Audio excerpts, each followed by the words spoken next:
Good morning, everyone. First, we want to start by thanking the state of Minnesota for supporting our efforts by providing funds from both the general fund and the Arts and Culture Legacy Amendment. This is something that's voted on by the citizens of Minnesota, so thank you for that support.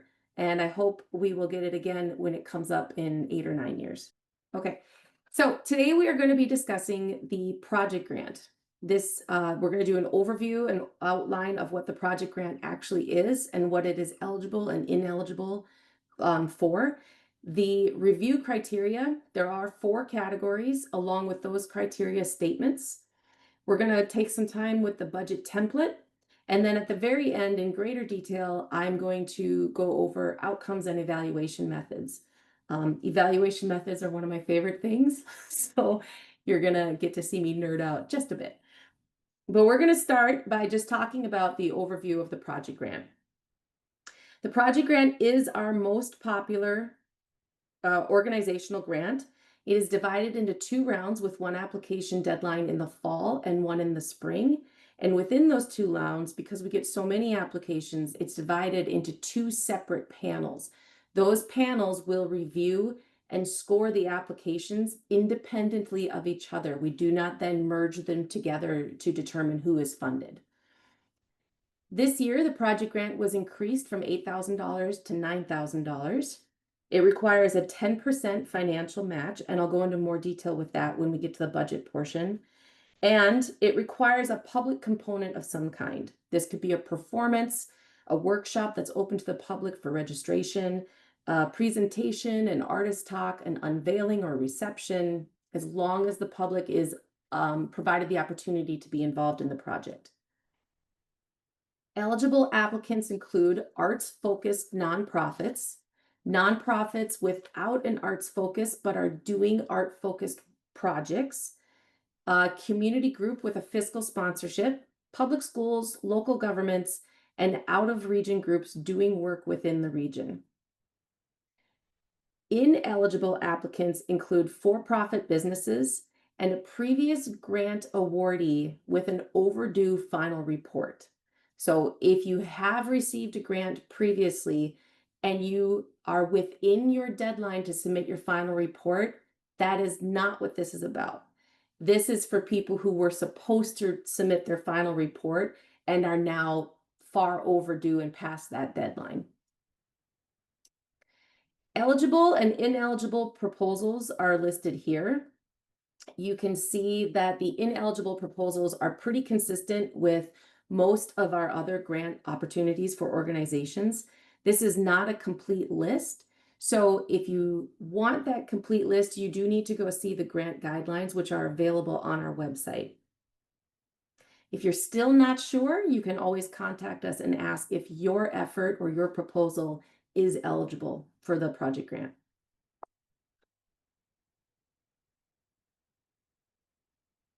Okay, we're going to move straight into the criteria and the criteria statements. There are 4 criteria for the project grant: artistic merit and quality, demonstrated need and access, equity and collaboration, and ability and project readiness. Each one of these has been adjusted from last year's project grant application, so we are going to take some time and go through those individual criteria statements. The criteria statements are not addressed directly throughout the grant application, but the information provided throughout the application collectively should address the criteria statements. So for example, artistic merit and quality is something that can be found in both the proposal description narrative, but also in the work samples that are provided. As well, the budget and timeline that you input help the panelists determine ability, but also project readiness. The application is going to ask for specific information in the information fields, and some of the best advice I can give is just stay on topic and answer the question. If you follow those information fields, again, collectively, you will end up providing enough information for the panel to determine whether or not it's the right fit and how they want to score it. So for artistic merit and quality, Artistic merit and quality does not necessarily mean that is the highest level of excellence in technical skill. Instead, it means that it is the appropriate effort for the community that you have targeted. It will fit with their needs and their interests, and that you have demonstrated that. It will bring in quality arts programming. This is also going to be determined by your work samples. Um, I want to stress that the effort will need to create a change or a lasting impact on the community, and that the effort you are proposing aligns with your organizational mission. The first criteria statement for artistic merit and quality is activities feature qualified artists and artwork that demonstrate creativity, skill, and a distinct artistic vision. Number two, artists are meaningfully involved in designing and or delivering the experience.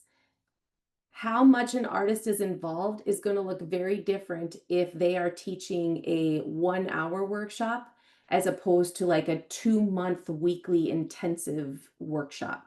So, how they're involved in the design of the project should be reflected in the budget, in the proposal narrative, things like that. Number three, the artistic experience deepens an understanding or appreciation of the art form. Number four, artistic experience encourages reflection of a topic, issue, or perspective. This is the point of where whatever you're presenting in some way challenges the community or the audience, or it broadens their thinking in some way. It's not that they simply saw the thing or heard the thing, but it went to who they are and who you aspire and hope to help your community become. And number five, the project supports the applicant's mission.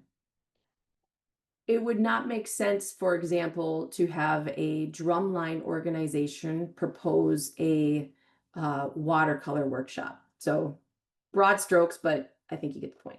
Okay. All right. So the required information under artistic merit and quality includes the organization's mission statement, the organization overview. This would be the history of the organization, programming, and your role within the community. It also includes the proposal name, which is 10 words or less, and the proposal description. This is the largest information field in the application. It has 5,000 characters for space. It should be detailed, and you should write this with the criteria statements in mind for both artistic merit and quality, but all the other criteria as well. I like to say use the information field, the size of the information field, as like a little bit of a hint as to how much information is sort of expected within that field. If it's a very large information field, you're generally going to be asking or expected to put in more information.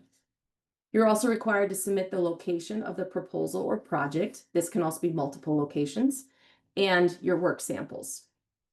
For your work samples, you can submit 5 JPEGs, 7 pages, 7 minutes of a recording, or a URL. If you submit a URL, which is a website, you should include detailed instructions on what part of that web page we are supposed to look at if you have multiple things on there. Ideally, if you have the ability and you want to go this route, you would create like a hidden page in your website so that when you submit the URL, it takes us to exact information, and the panel, it doesn't have to try to figure it out or get special instructions.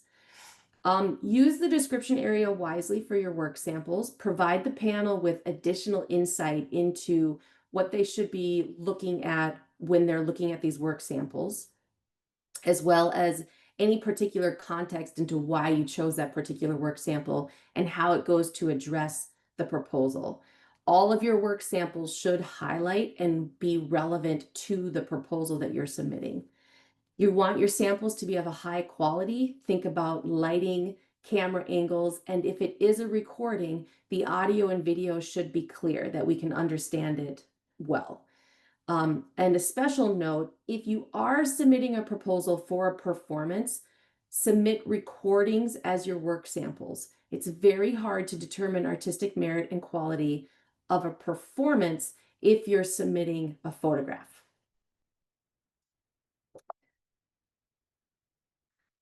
Pro tips, Name the files of your work samples the same as what you are calling them in the description area. This will make it easy for the panel to flip back and forth and look at the information and understand what they're looking at. Choose your samples carefully.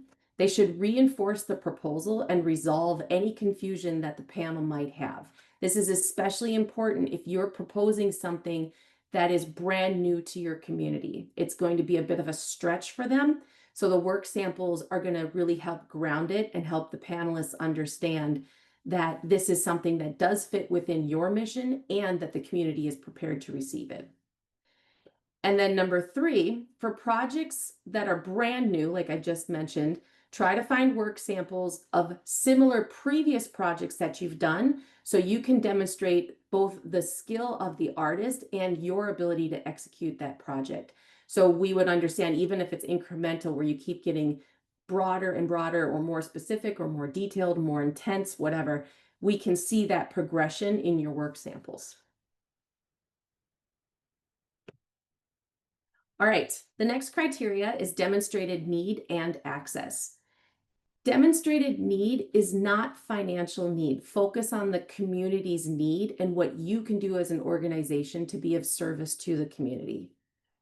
Think about what gaps exist within the community and how you can address it. And also think about how it was otherwise not available to the community. You will want to show evidence of community support. This can be through donations or previous survey responses. And you're also going to want to think about how your project is designed to resolve previous obstacles. What magic did you come up with, or how did the stars align that you are now able to do this effort if it was not previously possible within your community? The criteria statements for demonstrated need and access are: number 1, the project is designed to meet a specific need, interest, or opportunity identified by the applicant and community. Number 2, the applicant demonstrates authentic understanding of the community or audience it serves. This is where you really want to talk about your history within the community and what your mission is to enhance the community in some way. Number 3, the project provides an arts experience not otherwise available for the identified community or audience. Number 4, there is evidence of community support, such as input, participation, commitment of time or resources, in-kind contributions, or partnerships. I do want to say there is a difference between community interest and community support. Community interest is the community has expressed a desire for something to happen. Community support is the community has stepped up and helped make that something happen. And then the proposal includes plans to address barriers to access. This is physical, financial, cultural, etc., for the intended participants. The required information for demonstrated need and access includes the intended audience. This would be demographics, age, abilities, location, economic status, arts interests, etc. Ways in which the community has expressed support. This could be through donations, volunteerism, partnerships or sponsorships, in-kind contributions, and so on. And the accessibility plan. How has the community been involved? So think about that in every possible way, from the planning to the execution of the event and even the evaluation of the event afterwards. Some pro tips: think about how you are both a part of the community and in a position to serve or enhance the community when you're addressing these information fields. Number 2, do not think about need as money. Think about it as service to the community. And number 3, have your evidence ready. Whatever you are proposing and whatever you are putting in information, especially under community support, you are going to need to back that up in either the application or your final report. If it's in kind, where somebody contributed something to the effort, then that would need to come along with a official receipt, a contract, an invoice, and that would be submitted in the final report. So Keep yourself organized and be ready to submit that evidence. I also like to say, I mean, digitize everything right away and put it in a file on your computer. But I also like to recommend that you keep a journal, because sometimes along the way something will happen and the mental note thing, for me anyway, never works. So instead of a mental note, write it down. This little glitch happened. Next time we have to be prepared and plan for that on the front end. Those types of things. All right. The next criteria is equity and collaboration. For equity and collaboration, you're going to think about your IDEA efforts, or IDEA. This is inclusive, diverse, equitable, and accessible. For that, you want to ask yourself, how are people going to get involved? How are you reaching out to them? Who is involved and who is not? And why are they involved, or why are they not? Are they involved in a respectful and appropriate way? And how is their involvement supported or encouraged? What might limit them from being fully involved or involved in the way that they would prefer? You also want to think about all involved parties are properly supported. This can be financial, but it should also go beyond the financial. In what systems do you have in place to make sure that people feel fully included? And then efforts are designed to be equitable and appropriate for the community and or the region. The criteria statements for equity and collaboration are: number one, the organization's efforts demonstrate intentional actions that support inclusion, diversity, equity, and accessibility. Make sure you explain how you have reached out to the various groups within your community and how that effort expands your usual practices or efforts. So we want to see a demonstrated, we want to see that you can demonstrate intentional actions to continue to be inclusive and reach out to new people within the community. Number two, criteria statements. The proposal has clear goals and strategies to place and engage underserved communities. A little bit of a note here: the federal government recognizes underserved as BIPOC, 2S LGBTQIA+, people with disabilities, seniors 65 and older, veterans, at-risk youth, low-income communities, and the rural population.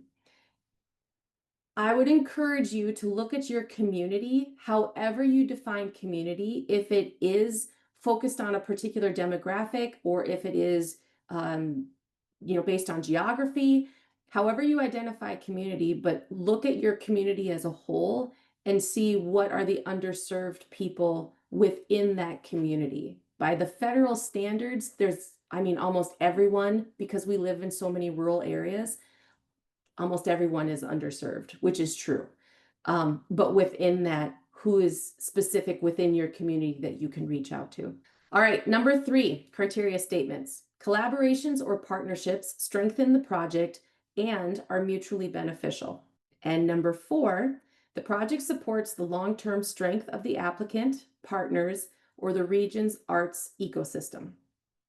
How does this effort initiate or progress strategic growth? And it doesn't have to be new.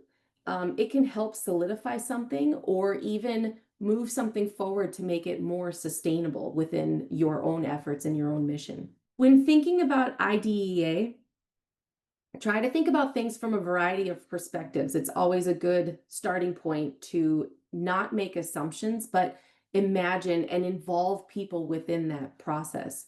So design with your audience or your target community and the participants in mind.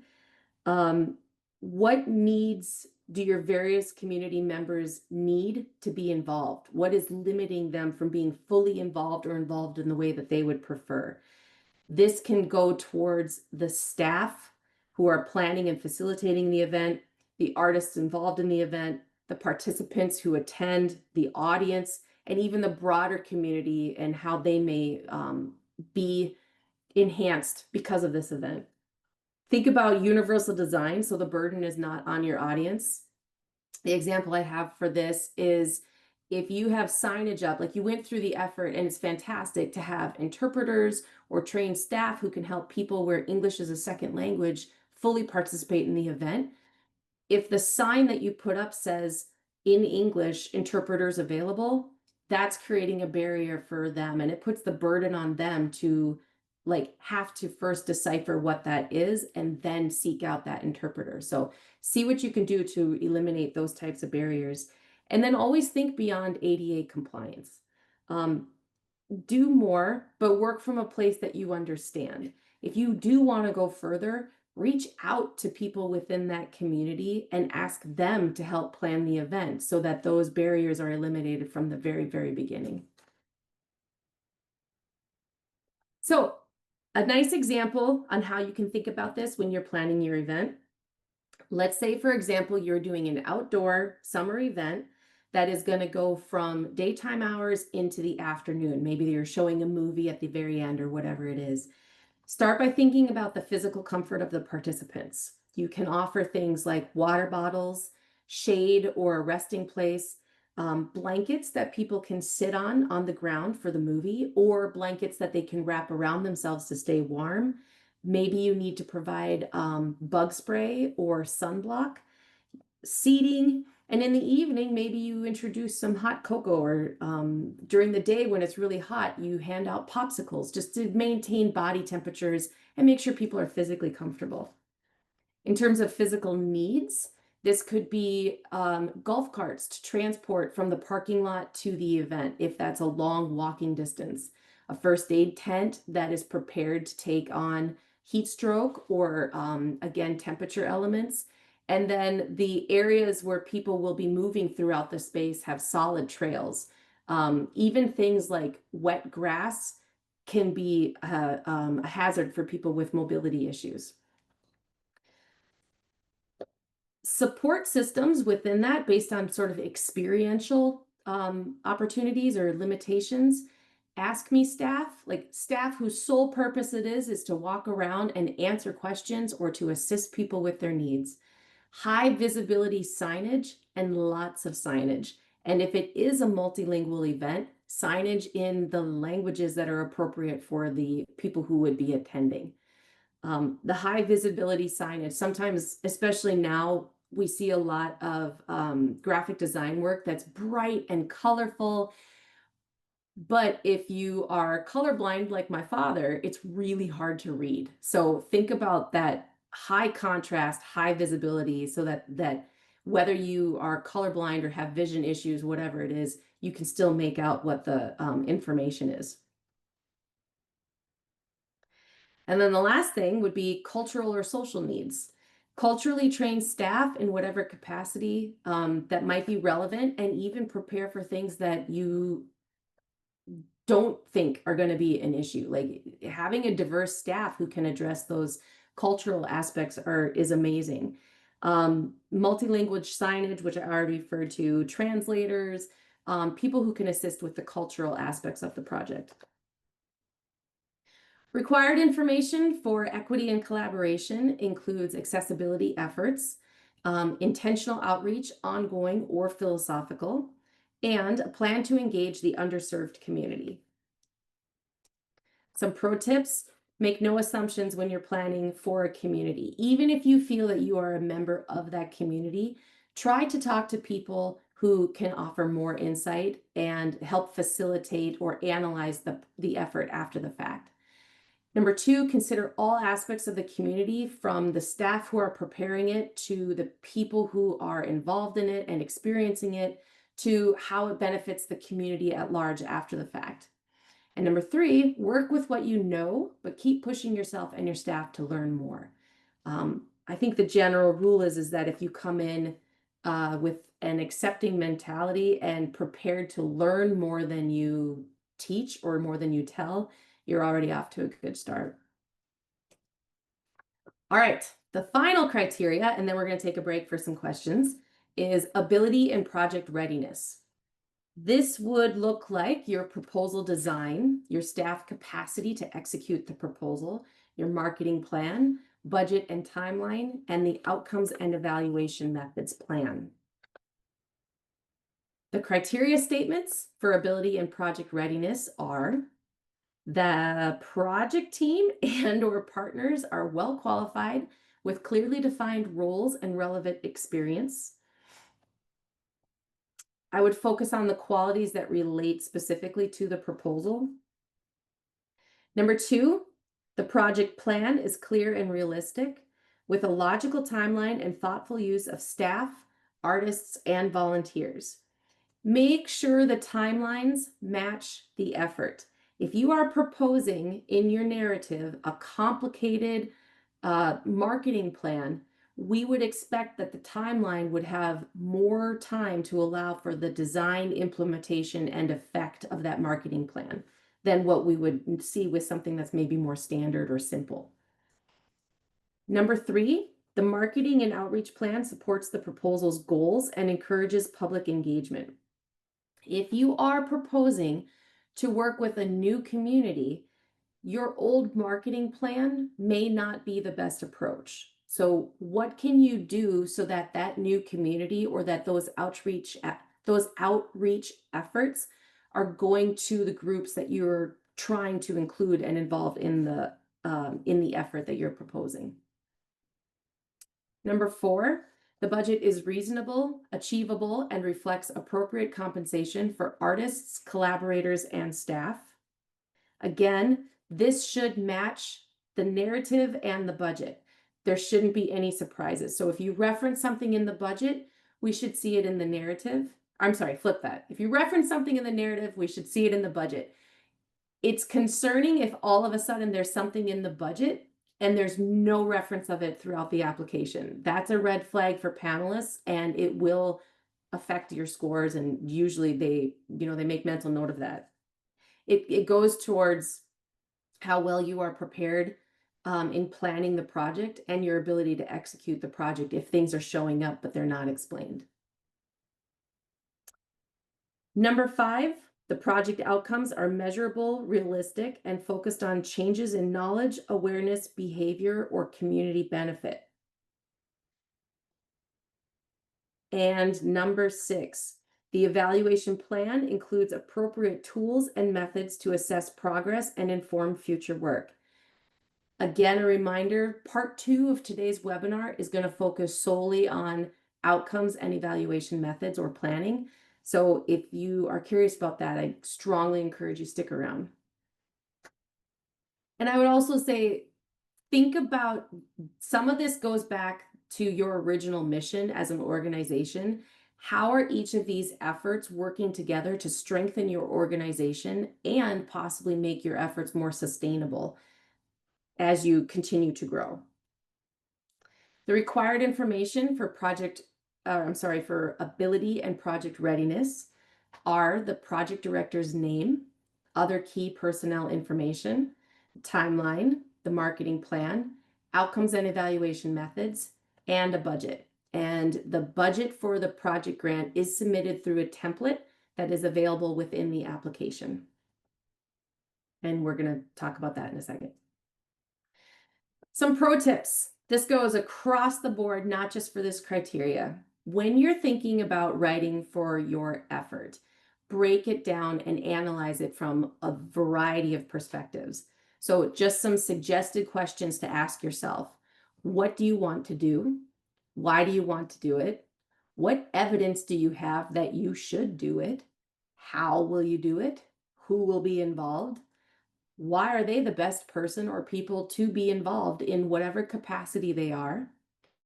What will change if you do it? What will go beyond and enhance and have an impact? And how does this fit within your own goals and mission? I think putting together a budget is not that scary because generally you know what you need for a project and you seek it out, you find out how much it is, and you just keep adding it up. What tends to trip up people for grant applications is they're worried that the budget is too big or something within the budget may not be eligible. So for eligibility, you can always ask us what's going to work better for you or whether it is or is not eligible or how much you can put in. But in terms of the amount of your budget, you should submit the entire budget into your application. If it goes beyond what you can request in a grant, that is fine, as long as you also include how you are going to cover those additional costs. And this application is fantastic because it comes with that budget template that is going to add it all up for you, so you know exactly where you stand. Okay, the other thing I'm going to say real quick, the most important thing about a budget is that your numbers are consistent and that you follow through with that spending, and we'll talk about that a bit more as well. The budget template is included with your application. It is a link that you click on and you can download the Excel spreadsheet. From there, start filling it in. Save it as an Excel spreadsheet in your own files, because the budget has both the proposed portion and then at the bottom there's a second tab for your final report. So you're going to want to save that as an Excel spreadsheet, not as a PDF, so that you can open it back up again and input the numbers that are required for the final report. This is what that budget template looks like. So at the first tab, there's two tabs within the Excel spreadsheet. The first tab is proposed. The second tab is final report. The proposed side, both sides actually, but it starts with the budget, your expenses at the top. You'll see that it starts right away with in-kind. In-kind is unique because it is both a expense. It's something that's required for the budget that would cost money, but because it is contributed by somebody, it's also a form of revenue. So you have to make sure you include it in both sides. As we go down, you'll see that there's a section for personnel. You're going to want to do artists, technical support, subcontractors, staff time outside of their regular duties. And I'm getting ahead of myself, so let me just go through this part. Personnel, supplies, materials, and food, equipment, publicity, and then other expenses, and then ineligible expenses. Include all of it in your budget, and the spreadsheet will tally it for you at the bottom. After your expenses comes the revenue, with cash at the top, in-kind contributions, grants and donations, earned income. And we're going to go through each one of these sections here. So I just wanted you to see what the spreadsheet looks like. At the very bottom of the spreadsheet, you'll see that there's the projected revenue and the expenses. Your revenue and expenses should match each other to show that you are capable of executing the project that goes beyond the grant request, the grant amount. And then also you see that there's the 10% match that's in there as well. All right, the 10% match is 10% of your total project's budget. So for example, if your total budget is $9,000, your match would be $900, and then the maximum grant amount that you can request is $8,100. So you have to calculate your total project budget first, then you'll know your match, and then you'll know what you're able to apply for. If your total budget exceeds the $9,000 maximum after you've calculated match and everything, you still can only apply for the $9,000, and then whatever is left over in your expenses, you would have to offer how you are going to pay for that in your revenue section. Your match can come from cash on hand, donations, ticket sales, participation fees, in-kind support, previous grants, and including the MSAB. If you are doing your match based on projected ticket sales or participation fees, you are going to want to show evidence that you are not making the numbers up, that you have a history of doing that, and that what you are anticipating is realistic. Let's see. I do want to say also that you can use MSAB support for your match, but you also have to include MSAB donation or an MSAB grant related to the project is required. So even if you're not using it for the match, you still have to include it in your budget. The expenses are also divided into categories. This first one is personnel, your key personnel, lead artist, the group that you're bringing in, technical support, etc. Staff can be compensated if they are putting in hours outside of their regular staff duties. So this is going above and beyond. Volunteers can also receive a small honorarium of some kind. For your personnel, you're going to want to do either a hourly rate and then multiply it by how many hours they're putting in, or a flat fee is fine as well. You just want to include that in the line so that the panel understands how you're compensating your personnel. Supplies and materials. Supplies are consumable items related specifically to the project and are appropriate for the project. For example, if you were doing, I'm just going to stick with the watercolor workshop series. If you were doing a watercolor workshop, we would not necessarily expect to see, I don't know, like reeds for your clarinet, right? It would be something that's relevant to the project, unless it's specifically explained in the proposal description that this item that otherwise seems irrelevant is actually relevant. Materials can get a little bit tricky in how you want to include them in the expenses. Because the project template has those individual lines to input, you can itemize if it is a smaller effort or if the materials are something that are very specific and you want to keep them separate. Otherwise, you can put in like painting supplies or whatever, right? You can break it down. Painting supplies, maybe there's a canvas stretching supplies, maybe there's my mind is going blank. I apologize. But leftover supplies are yours to keep. So as long as your supplies are consumable and related to the project, you're good. Equipment is up to $4,999. Anything more than that is considered capital and permanent to the organization. I'm sorry, is considered capital, which this grant does not cover. Equipment can be permanent additions to the organization. You may need to explain, depending on what the equipment purchase is, you may need to explain in your proposal description where it will be housed and how you have made arrangements to house that item. Equipment is only for nonprofit arts organizations and schools.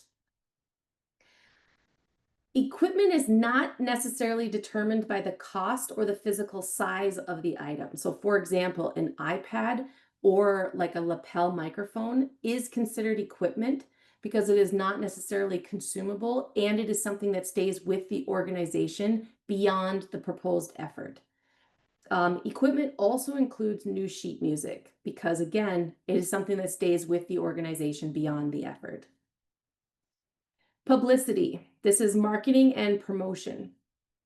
Posters, social media ads, hand cards, those little postcards you hand out at cash registers, checkouts at stores, radio, TV, newspaper ads. It can also be the programs or the takeaways at the event.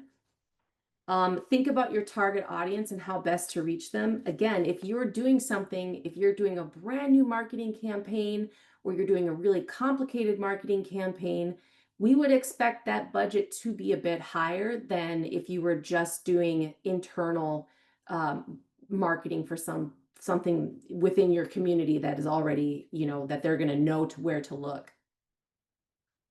If you have a graphic designer helping you or an interpreter helping you with your marketing campaign, they would be considered personnel and not part of the marketing expense. Other expenses is anything that doesn't fit into a previous category. This could be copyright fees, facility fees, rentals, and post-effort evaluation fees. So if you do an evaluation strategy and you want to take in some hours and really make sure that you did it extensively, that would be included in other eligible expenses. Ineligible expenses or additional expenses that are related to the project would include travel outside of Minnesota, administrative costs because it is part of their regular duties, use of the space that you already own. So if your organization has a space, you cannot apply to pay your own facility use, your own mortgage or rent, or whatever it happens to be. Scholarships to participants and donated tickets or gifts. A lot of times we see organizations or we see projects where volunteers will receive a ticket to the event for putting in X number of hours, and that's great. But that would be a cost on your end. It's not something that you can be compensated for with the grant. Include all of your expenses in the budget, including your ineligible expenses, so that the panel can see that everything is well planned and that your efforts have been designed in a very intentional way. Revenue. Not all events generate revenue. They do not have to. It is not a requirement, but some of them do. So if it's a ticketed performance, for example, and you're selling those tickets, that would generate revenue and help offset your expenses. Revenue is anything that brings funds into an organization, but only relevant to that project. If you get donations during a project's execution, so say the project is a visual art exhibition, if people donate to your organizations while that exhibition is on display, it's not necessarily relevant to the project. It's something that would have happened regardless of regardless of this particular project, the fact that you just have a gallery and you receive donations. So it should be relevant to the project. It's important to differentiate donations from sales. So make sure you keep a good log of everything that's coming in during your project or relevant to the project. And you can base anticipated revenue on previous similar events. So if you are saying that some of your revenue is going to come from ticket sales, you should have similar events that you've done where you can say, historically, we've always had somewhere between 100 and 120 ticket sales. So we're going to propose 100 ticket sales as revenue. Cash on hand. This can come from anywhere. It's usually, already in your account, so you know you have it. You do not need to disclose its origins. We don't need to know the history of your donations or contributions prior to this effort. In kind. Now, again, in kind can be tricky. It can be hard to identify, and it does trip up a lot of people. So if it's happened to you, do not feel bad. You are in excellent company. We do have an in-kind video that you can check out. We worked very hard on it, so hopefully it's helpful. In-kind is a form of revenue to offset expenses. It is a service or supply offered by a business or professional who would otherwise charge. It can be verified by documentation, such as a receipt, an invoice, or a contract, and that documentation is required in your final report. You can receive in-kind prior to an effort, and you can use that in-kind contribution as part of your demonstrated community support. You can also receive in-kind throughout the project. I've had projects where we allowed a certain, the budget portion went towards materials, and then when we go to purchase those materials, the business owner says, oh, no, I think this is great. I'm going to give them to you. That's in kind.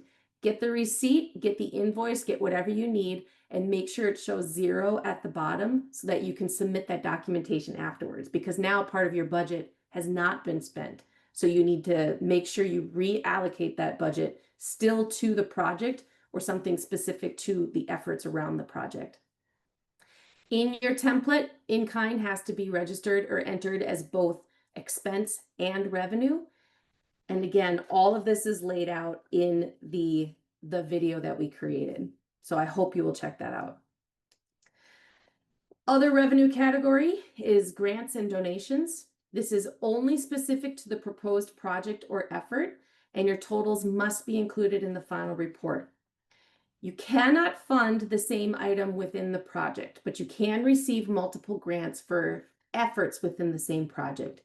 If you're doing a music festival, for example, maybe one grant is paying for the performers and another grant is paying for the stage and the sound equipment.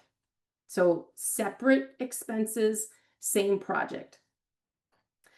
You can include promised donations, and you absolutely need to disclose MSAB funding. It does not hurt or help your effort in any way if you have received an MSAB grant for the same project or for a larger project that this is a small part of.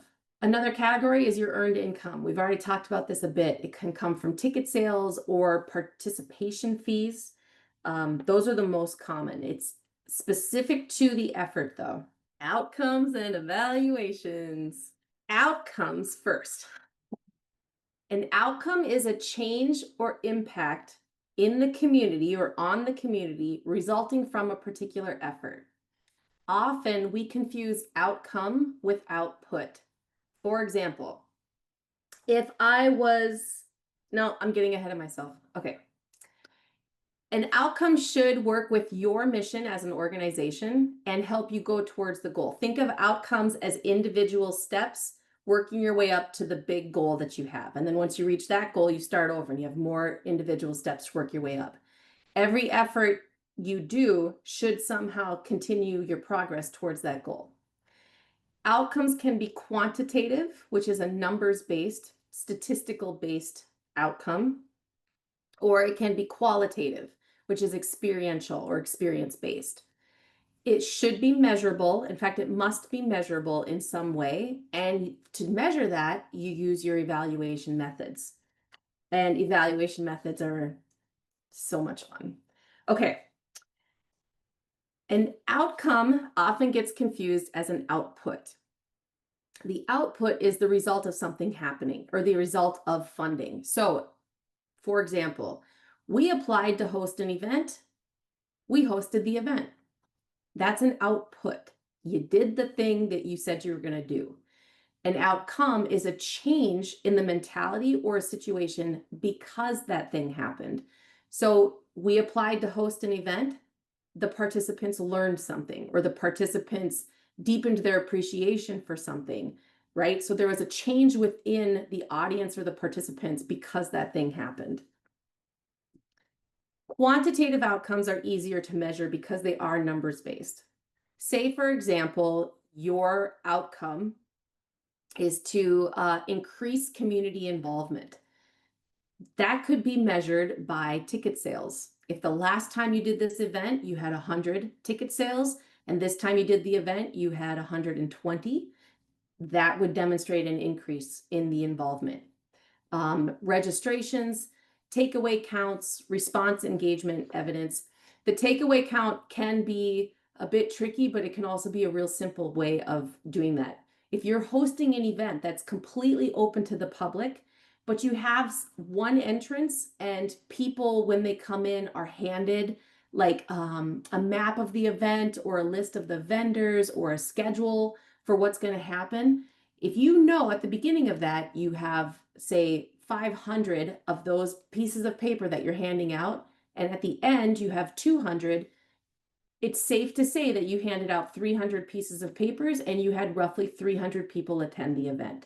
So those little takeaways or those handouts can be a way of counting participants, because otherwise it's hard to sit there and run around with a clicker and remember everybody who you've already added to your tally. Quantitative outcome could be, for example, to increase opportunities for youth programming. An evaluation method is to compare how many youth-focused events you had previously and how many enrollments you have in those years versus what happened after this. So if you can demonstrate that there's a progress and a growth and that this effort is going to keep moving that effort forward, you could make that an outcome. Qualitative outcomes, however, are a little bit more difficult to measure because they are based on a mindset or an attitude.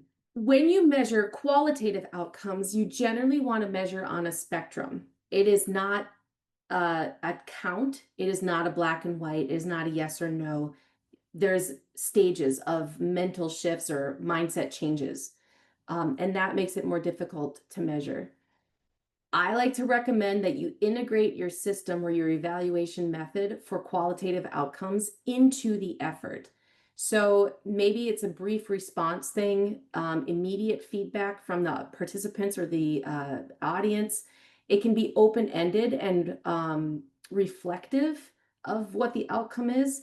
It could be a post-event survey, but I personally hate post-event surveys. And they are, we'll get to surveys in a minute and you'll understand my disdain. But qualitative outcomes is basically where you ask the audience in some way, did this change you? Or do you have a better understanding? Or were you affected by this event? So an example of that would be the outcome is the audience will develop a deeper appreciation for contemporary dance. So this is like a dance performance. The evaluation method, one of my favorites, is called a bead drop. This is where you have near the exit when people are walking out, you have a large container full of beads or something similar that's small. And then in front of that, so you present the question, and the question is literally, did this performance help you develop a deeper appreciation of contemporary dance? The participant would take a bead and they would drop it in smaller containers, one that says yes, one that says no, and one that says unsure, or something like that. And at the end, you tally it all up. How many beads were dropped? What percentage of those said yes? What percentage said no? And what percentage said unsure? Ideally, the jar with the yes is the highest percentage. And now you have evidence that your audience did develop a deeper appreciation of contemporary dance because they said they did based on that quick little bead drop.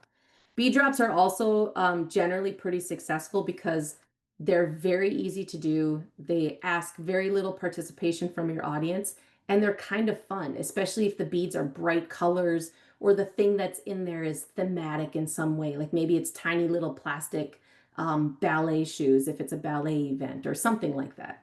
So it's a little bit more fun. Evaluation methods are how you measure an outcome. They should align with the nature and the structure of your event.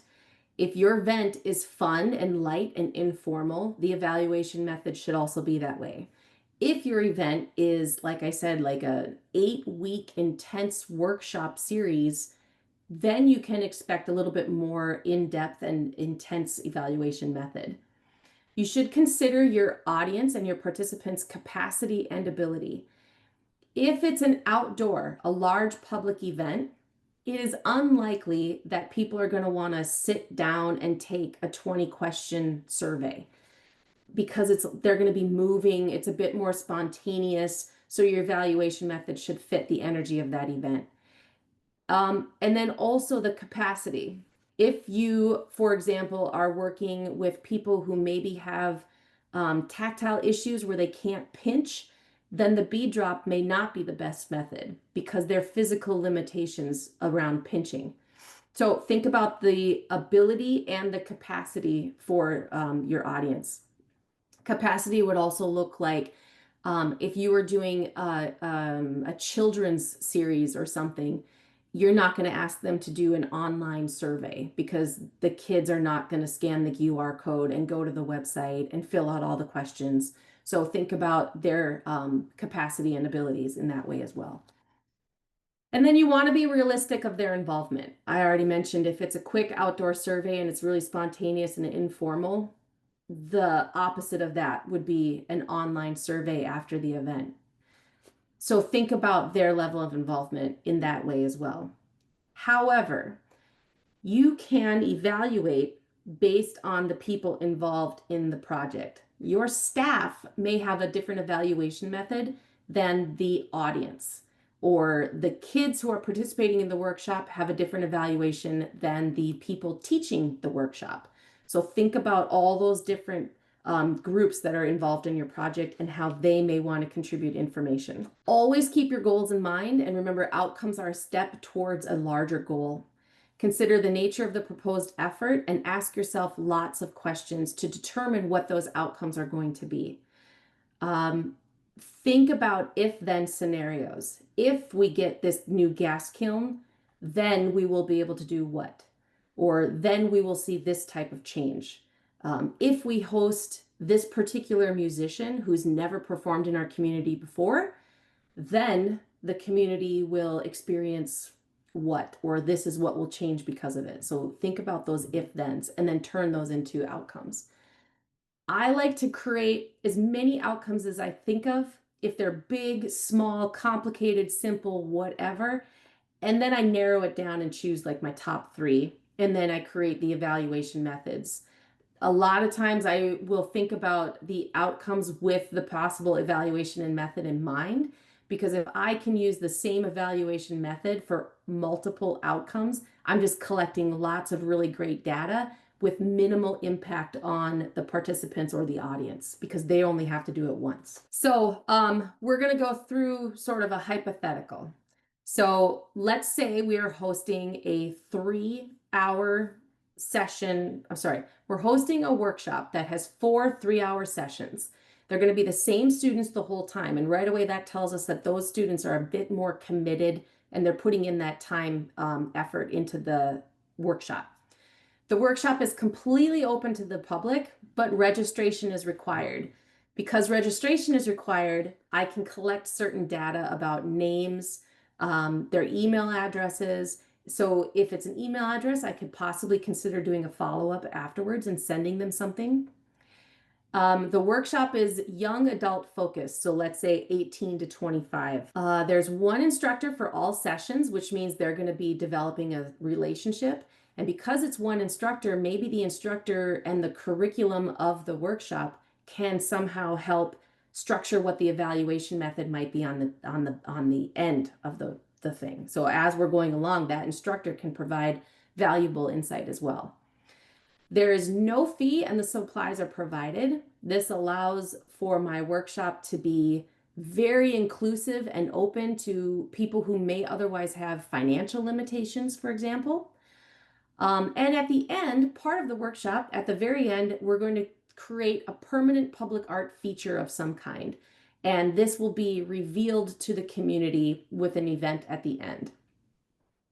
So because this workshop is a bit more intense with a longer time investment, we might get a wide variety of participants, and we can also expect a little bit more of those participants in terms of what we can ask them for evaluation and what we could possibly expect in terms of outcomes. So I'll ask myself, why is the community going to participate?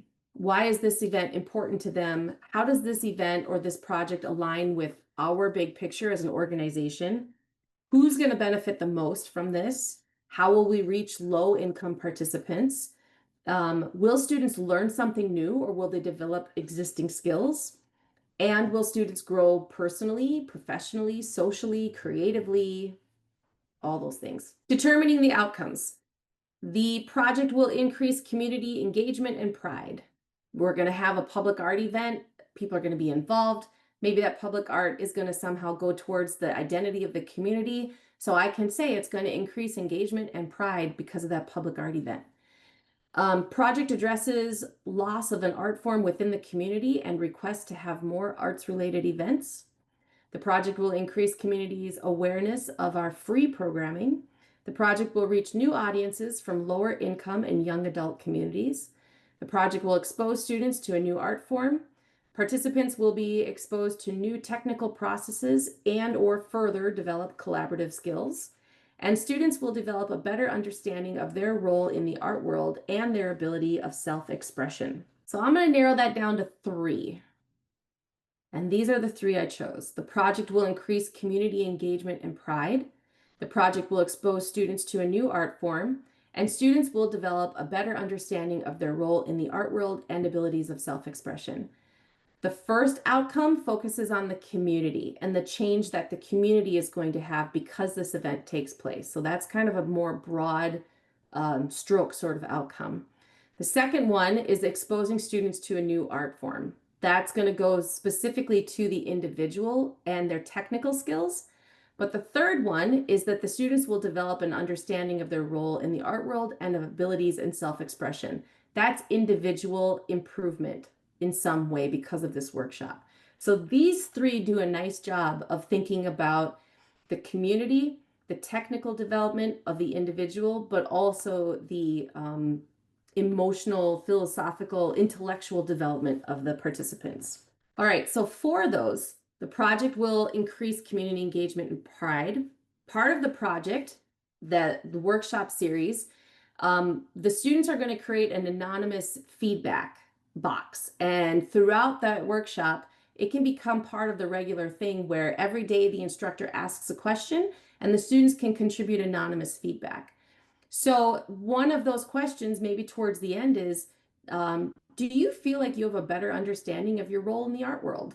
Or have you developed your abilities of self-expression? and the students can input anonymous feedback into that. The project will expose students to a new art form. Maybe there's before and after documentation like photographs. What were they able to create on the first day versus what were they able to create on the last day? And you can see the progression between those before and after images. And then students will develop a better understanding of their role in the art world and abilities of self-expression. This can be a large group discussion on the last day. As also maybe at the end of every workshop, they have like a group discussion, a group critique of some kind, and they can talk about it there as well. Also for the first one, maybe the organization has, this anonymous box always. Maybe it's something that's outside like a mailbox where people can submit thoughts or whatever it happens to be. Although it's problematic because you end up getting like, bubble gum and garbage and things in there too. So not the greatest example off the top of my head. Okay, so examples of evaluation methods. These are just a few samples that I used in the past that have been fairly successful. Then I'll explain why in a second. So I already talked about the bead drop. Similar version of the bead drop is the dot survey. The dot survey is where a group of people are going to be coming together at a community event. It can be an outdoor performance. It can be whatever. The dot survey can be structured to be very spontaneous and relatively easy to facilitate. Essentially, you put up a series of posters or prompts of some kind, and when people come up to participate, you can hand them a sticker of whatever. It can be even a fingerprint if you want to dip in the ink, but people don't usually want to do that. But you hand them a little sticker and you ask them to put the sticker on whichever poster they agree with the most, or whichever poster, I don't know, sparks their interest or what they're most curious about or whatever. And then at the end of the day, you can tally it all up. You know how many people participated. And if this is an event that also has ticket sales, you know the percentage of attendees versus the percentage of participants in your dot survey. And that can be valuable information as well. And then you can see from the individual posters which one is most important and you can rank it. You have those percentages. So this is a nice way to do quantitative as well as qualitative outcomes because you can get sort of a general idea of where the interest is going, but you can also get those hard numbers as well as how many people wanted each one. The advanced version of this is if you purchase the stickers that have yellow, red, and green dots, they're kind of like garage sale pricing stickers, those little round ones. You can tell people put the green dot on what you absolutely love or agree with, the yellow dot on where you're not sure or you're kind of indifferent, and the red dot goes where you disagree. You do not want that thing. And this is going to help you also see where the intensity of interest is. But the best part is if you have a poster where it's half red and half green, somewhere there's a communication breakdown. The community is divided. So what work do you have to do as an organization to either better inform them or reassess your own efforts to know that you're going in a better direction and addressing more of the community as a whole? So big fan of the dot survey. Here's an example of a dot survey.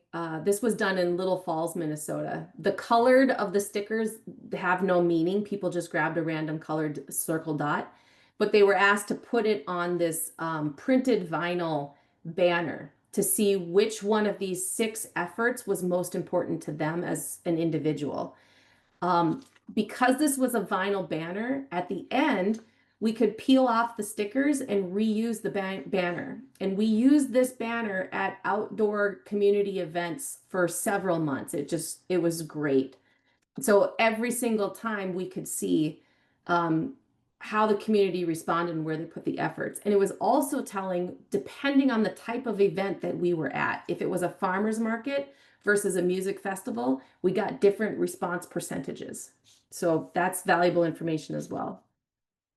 The bead drop, I already sort of explained this one. One large bowl or one large container with beads or something small that people can easily pick up and put into the other containers. And you just ask attendees to do this. This one's really popular because it's easy to do and it feels a little bit like a game, right? Where you get to pick up a bead and you get to go, which bowl? And you hear it plink and you clunk in there. It's also a fairly low intensity thing where people aren't, uh, it's not a huge commitment on their part. This example, there were three statements and then three corresponding containers. And the container said agree, disagree, or uncertain or unchanged. So the participant would pick up three beads and drop one in the container that they agreed with for each of those statements. So again, it works qualitative, but it also works quantitative. Quick response, this would be if you put up a large board that people can write on, maybe with chalk or Sharpie. You can also have them write on a Post-it and tack it to the board, multiple boards. What is your 1 year goal, your 5 year goal, your lifelong goal? And then they write it on the Post-it and they put it on the appropriate board, for example. It can be very quick. It can be very fun. It usually works better with people who have a particular agenda and they're all coming to address a certain thing. Here's an example of there was a hospital in Wadena, Minnesota that was decommissioned. It was an old building, and the question was, what do we do with this building? So the project was What's the Wesley? And we put out these chalkboards, and people could come up and they could write what they wanted to have happen within this old building. The best response is not shown on this board, but they wanted it to become a bubble space. We just fill it with bubbles, and kids could run in and go play with the bubbles. So gamify whenever it's possible, and you can kind of get the sense of that, like, there's this great big board that you can just write on with chalk. It's kind of fun and playful. There's the bead drop in the containers, but if you can gamify an evaluation method, you are more likely to get people to respond because games are an inherent part of who we are. And when it is fun, it's fun and people want to do it. Getting responses from a fun situation are going to be far more likely than asking people to like sit down, fill out a survey, and have these intense questions after the fact. Examples of gamifying, and I'm sure we're seeing these at farmers markets or street fairs or things like that. You have the spinny wheel, and whatever it lands on, maybe they answer a question. And wouldn't it be amazing, just by coincidence, if that question was one of your outcomes? So Plinko is another one, the rubber ducky, you draw it up, there's a number on the bottom, they answer that question, so on and so forth.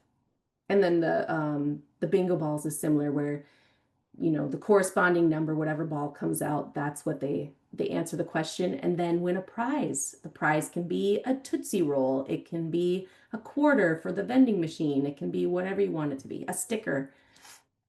So here's examples of the ducky drop and then the spinny wheel. Wherever it lands, that's the question you answer. And after you participate, you get the prize. Very, very simple and fun. Okay, takeaways. Talked about this a little bit as well. When people come or they come through, when they're exiting, hand them something. They could come up and take something. We're sort of doing a little bit of an example of this, not officially. We have stickers that are designed with different colors that say art is whatever. Art is honesty. Art is power. Art is courage. Art is whatever. And then people can take whichever sticker they want. So we're already finding out that the most popular sticker, hands down, I believe, is art is love. And for whatever reason, that sticker is the first one to go whenever we put it out. So maybe that's something telling. Maybe that's something we explore in the future. It wasn't our intention when we made the stickers, but that could be something as terms of an evaluation method, is that takeaway with the sticker. Here's an example of those red, yellow, and green stickers. So if people take a green sticker, you know that it's more positive engagement, and the red sticker is the negative engagement. Surveys. Surveys are the most often referenced evaluation method when we do get applications, especially for the project grant. We're going to survey the staff, we're going to survey the participants, we're going to survey the audience. Generally, the response rate for surveys is very low. And if that survey is not anonymous, I would argue that you're not getting accurate responses because people know you know who they are. So, especially if you're looking for more in-depth feedback and you really want them to be honest, surveys can be great, but create a system where that service is anonymous so that they can be as fully open and honest as possible.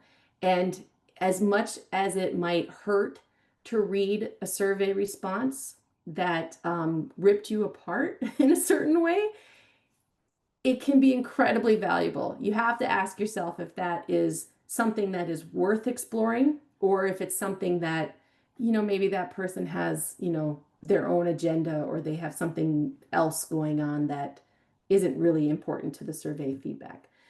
Participation with surveys is always going to be lower because we're kind of getting tired of surveys, just societal, socially, we get a lot of survey requests. So participation is lower. A lot of times they'll do like the first half of the survey and then not do the rest. But try to think of other evaluation methods if your action or your activity is a little bit more fun and enlightened, or not enlightened, engaging, just a real quick sort of thing. Surveys can be great for the people involved in the project who have more of an investment. Your staff, maybe it's the teacher for that intense workshop. If it is a workshop series with the same participants because they've committed the time, it's relative to assume that they would commit the time for a survey as well. So again, it should align with whatever the effort is. Focus groups or interviews can be fun. I've had really good responses in interviews if they were done in a playful way. So if you need to have somebody in your staff dressed in a funny thing, carrying around a fake microphone, followed by somebody with a smartphone camera saying, "Excuse me, sir, how do you feel about?" And then that goes in their face. That can be fun. It can be a little invasive, so not everybody's going to want to participate, but you can also make it playful. And again, completely depends on the nature of your event and what you're proposing. Focus groups can also be helpful. If you are especially working with a community that is not the normal community you work with, if you're branching out and expanding, having people from that community involved on the front end to help plan and then facilitate the project and then evaluate the project afterwards. Sitting down because you're developing that relationship and making the evaluation more of a conversation as opposed to a question answer can be a really great way to get honest feedback and continue to build that relationship. Pro tips: integrate the evaluation into the experience if you can. Sometimes you have to do that survey at the end, but if you can incorporate it in so people don't even realize they're giving you feedback, you're going to get more feedback. Keep the participant investment as low as possible. So again, if it's people are just walking through and experiencing the event, asking them to sit down and participate for 10 minutes might be a little bit more than is realistic for that particular event. And then the more fun it is, the more likely people will participate. I think this is just kind of a general rule of life, but is especially helpful when you're talking about evaluation methods. If you need assistance with your application or you have questions around eligibility or your budget, please let us know so we can help you through that process. That's everything we have today for the project grant application. So thank you again for joining us.